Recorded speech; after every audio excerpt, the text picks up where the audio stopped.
Bismillahirrahmanirrahim. Assalamualaikum warahmatullahi wabarakatuh. Halo, selamat malam teman-teman. Perkenalkan, nama aku Anissa Fajriani. Teman-teman bisa panggil Kak Fajri aja ya. Nah, alhamdulillah bulan Mei yang lalu aku udah lulus S1 dan sekarang sedang melanjutkan studi menjadi dokter muda di Fakultas Kedokteran, Kesehatan Masyarakat dan Keperawatan Universitas Gadjah Mada. Di sini ada nggak ya yang mau masuk FKKMK UGM juga?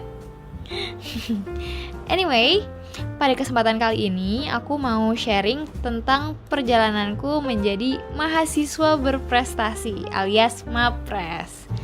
Nanti kita bakalan cari tahu bareng-bareng nih, apa sih MAPRES itu? Kemudian apa aja syarat-syaratnya? Dan apa aja sih keuntungan yang didapatkan kalau kita jadi MAPRES? Jadi, mahasiswa berprestasi alias MAPRES itu adalah penghargaan atau gelar yang diberikan dari Kementerian Ristek Dikti kepada mahasiswa dengan pencapaian tertinggi, baik di bidang akademik maupun non-akademik. Nah, MAPRES ini nggak tiba-tiba ditunjuk gitu orangnya teman-teman, tapi harus melalui serangkaian proses seleksi, mulai dari tingkat jurusan sampai ke tingkat nasional. Waktu zamanku dulu nih, pemilihan mahasiswa berprestasi alias PIL-MAPRES ini dinilai berdasarkan 4 hal teman-teman, yaitu IPK, karya tulis ilmiah, prestasi atau capaian yang membanggakan, serta kemampuan berbahasa Inggris. Aku ulang ya, jadi ada 4. Yang pertama itu adalah IPK, kemudian karya tulis ilmiah, prestasi atau capaian yang membanggakan, serta kemampuan berbahasa Inggris. Nah, dari keempat komponen penilaian ini, masing-masing tuh punya presentasi tersendiri. Jadi bobotnya tuh nggak sama semua. Yang paling tinggi itu ada penilaian karya tulis ilmiah sebesar 30%, kemudian prestasi dan bahasa Inggris yang masing-masing bobotnya adalah 25%, dan yang paling kecil persentasenya itu adalah IPK sebesar 20%. Jadi dari sini kita bisa lihat ya bahwa yang dicari dari seorang MAPRES itu tuh bukan cuma pinter akademik doang, bukan cuma yang IPK-nya tinggi doang, tapi juga harus bisa menonjol dan seimbang dalam prestasi, kemampuan berkomunikasi, dan kontribusinya dalam menyelesaikan masalah yang ada di masyarakat. Sebelum ikutan pemilihan mahasiswa berprestasi, ada beberapa syarat yang harus teman-teman perhatiin. Yang pertama, yang bisa jadi MAPRES itu adalah mahasiswa aktif, maksimal semester 6 untuk yang program sarjana, dan maksimal semester 4 untuk program diploma dengan batas usia maksimal 22 tahun. Biasanya sih tiap universitas kebijakannya beda-beda ya. Ada yang mahasiswa tahun pertamanya tuh udah boleh ikutan ajang PIL MAPRES, tapi kebanyakan universitas sih yang boleh ikutan PIL MAPRES itu adalah mahasiswa tahun ketiga. Jadi buat teman-teman yang sekarang baru mau masuk kuliah atau yang udah kuliah tapi masih semester awal, masih banyak nih waktu untuk mempersiapkan diri menjadi MAPRES. Jadi jangan sampai disia-siain ya waktunya. Nah, kemudian kita masuk ke syarat berkas ya. Syarat berkas ini nanti aku bagi jadi 4 berdasarkan komponen penilaian yang udah aku ceritain di voice note sebelum ini. Yang pertama itu adalah IPK.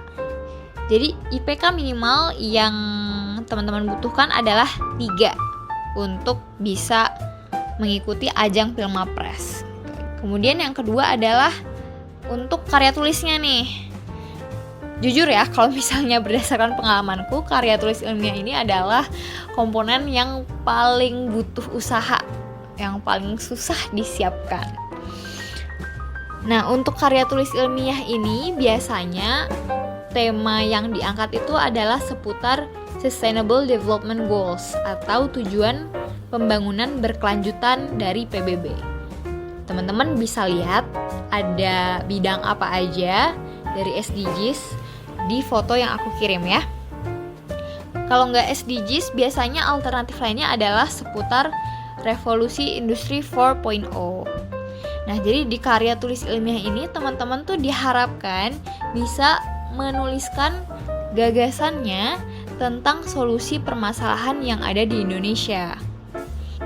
Sedikit tips dari aku ya teman-teman. Untuk ide karya tulis ilmiahnya, teman-teman bisa cari masalah yang lagi hot di Indonesia. Hotnya ini dalam artian masalahnya itu gede, berdampak luas di masyarakat, tapi solusinya nih belum ada atau udah ada tapi belum berhasil. Nah, dan tips yang kedua adalah coba ambil masalah yang sesuai dengan bidang ilmu teman-teman. Sebagai contoh, karena aku backgroundnya dari kedokteran, maka kemarin itu aku membuat karya tulis ilmiah yang temanya itu tuberkulosis.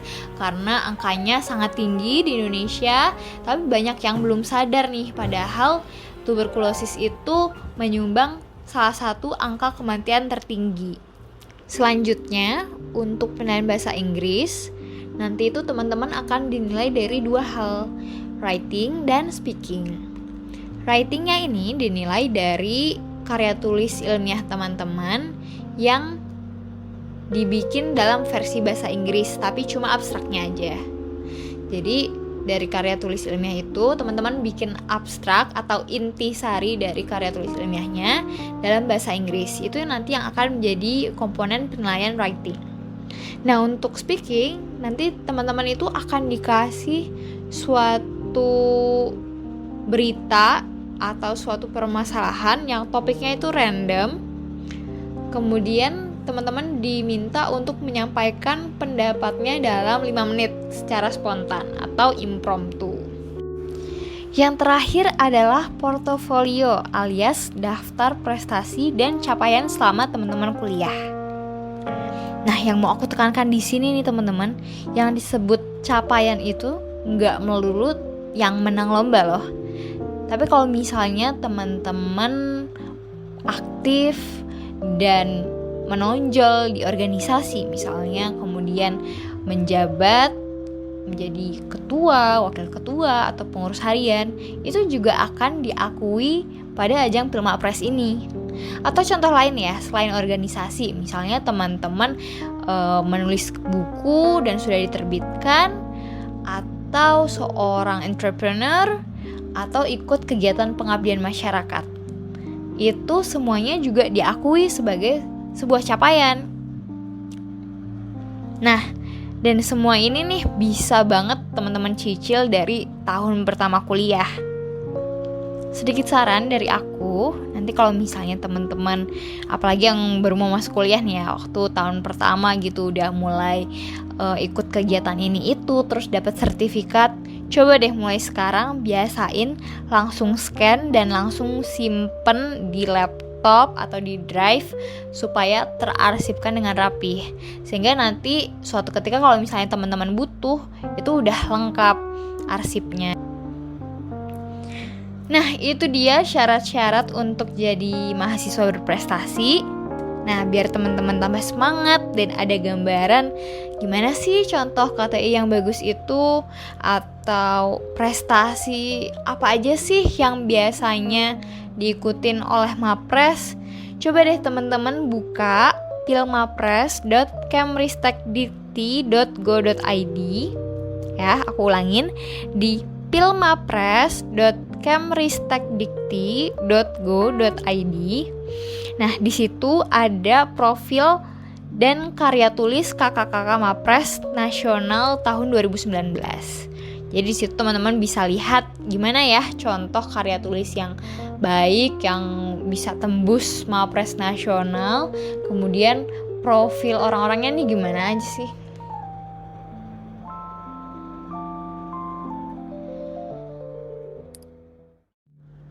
Aku inget banget pertama kali aku tahu tentang Mapres itu waktu aku maba. Waktu itu aku diminta untuk cari tahu profil seorang Mapres di UGM. Dan detik itu juga aku langsung terinspirasi banget sama beliau. Aku mikirnya, wah hebat ya kalau jadi Mapres, bisa mewakili UGM, kemudian membanggakan kedua orang tua. Nah, setelah jadi Mapres, ternyata banyak banget keuntungan yang bisa didapatkan selain membanggakan orang tua dan membawa nama harum fakultas dan universitas kita, teman-teman. Aku sendiri merasakan banyak sekali hal yang bisa disyukuri setelah aku jadi Mapres. Yang pertama, misalnya terkait dengan opportunities dan privilege. Jadi ketika jadi Mapres, biasanya akan banyak tawaran kolaborasi yang datang ke teman-teman untuk sharing hal-hal yang positif, untuk berbagi ilmu. Dan itu satu hal yang menurutku sangat berharga sih, karena bisa jadi tambahan ladang pahala kita. Apalagi kalau misalnya ilmunya bisa bermanfaat untuk orang lain. Selain itu juga teman-teman bisa jadi delegasi di berbagai acara tingkat nasional dan internasional. Dan itu pun sering kali dibiayai oleh kampus karena teman-teman itu menjadi perwakilan kampus kan. Yang kedua itu adalah koneksi. Ketika teman-teman jadi Mapres, nanti teman-teman itu akan dipertemukan dengan Mapres dari fakultas lain. Nah, bayangin deh, kapan lagi coba bisa ketemu sama orang-orang terbaik dari fakultas yang beda-beda.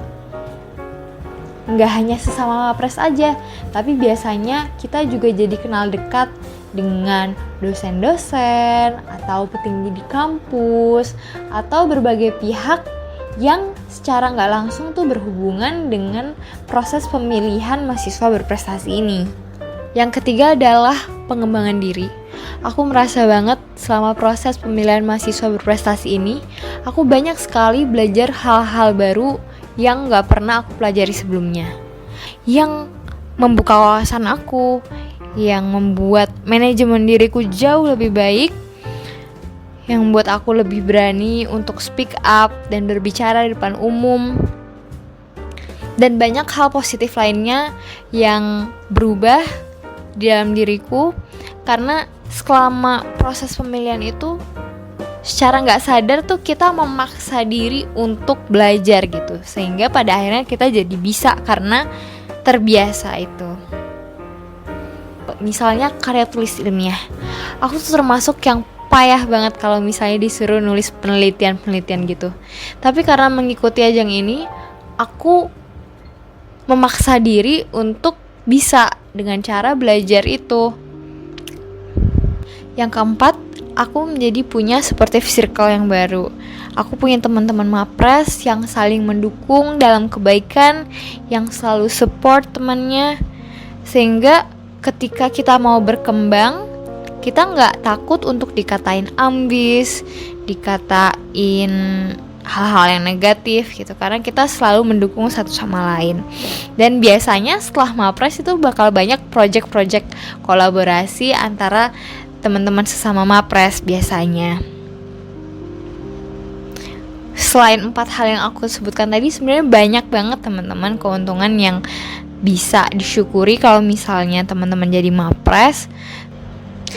Teman-teman tahu Kak Iman Usman, pendiri Ruang Guru, atau Kak Andika Sudarman, lulusan Harvard Law School yang baru aja balik ke Indonesia? Nah, itu adalah contoh-contoh orang luar biasa yang dulunya adalah Mapres di kampusnya. Sehingga kalau ditanya, worth it gak sih ikutan Mapres? Worth it banget teman-teman. Ini akan jadi suatu titik balik, ini akan jadi suatu proses yang akan membuat diri teman-teman jadi lebih baik lagi. Ini akan jadi suatu proses yang membuat teman-teman berkembang pesat sebagai seorang individu, dan akan sangat sayang kalau misalnya dilewatkan gitu aja. Sekian materi yang bisa aku sampaikan. Semoga bisa menggugah semangat teman-teman untuk berjuang menjadi mahasiswa berprestasi masa depan ya. Semoga bermanfaat. Wabillahi taufiq wal hidayah. Wassalamualaikum warahmatullahi wabarakatuh.